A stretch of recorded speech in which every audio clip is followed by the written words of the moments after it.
যেভাবে খেলা শুরু হয়েছিল, প্লেয়াররা সারিবদ্ধভাবে মাঠের মধ্যে আসে। দুই দলের ফুটবলাররাই কিন্তু আজকের ম্যাচ থেকে ৩টে পয়েন্ট তুলে আনার জন্য মরিয়া ছিল। ম্যাচের শুরু থেকেই আক্রমণ প্রতি আক্রমণে কিন্তু খেলা গড়িয়ে চলে, বিশেষ করে ম্যাচের একদম শুরুর দিকে।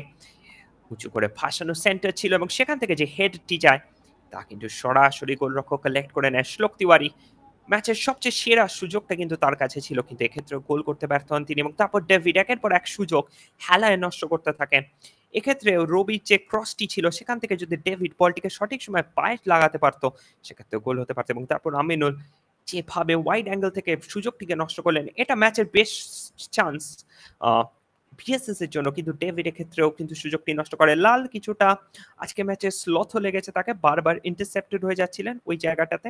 এবং এক্ষেত্রে যে ফ্রি কিকটি ছিল সরাসরি জমা পড়ে যায় গোলরক্ষকের হাতে। আসলে কাস্টমস তারা কিন্তু একাধিক সুযোগ পেয়েছে, কিন্তু কোনো সুযোগ থেকেই কিন্তু সেভাবে কাজের কাজ করে উঠতে পারেনি।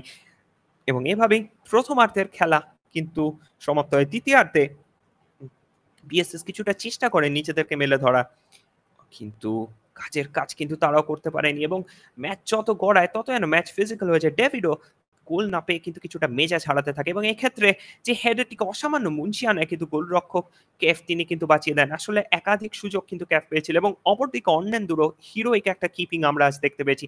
এক্ষেত্রে ডবল সেভ ছিল ক্যাফের।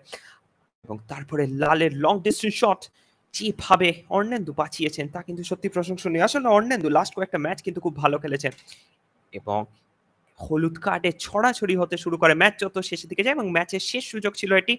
এবং বলতে বলতে রেফারি লম্বা বাঁশি বাজিয়ে ম্যাচে কিন্তু জবনিকা পাত। Full time score line Calcutta custom 0, বেহালা এসএস স্পোর্টিং ক্লাব 0।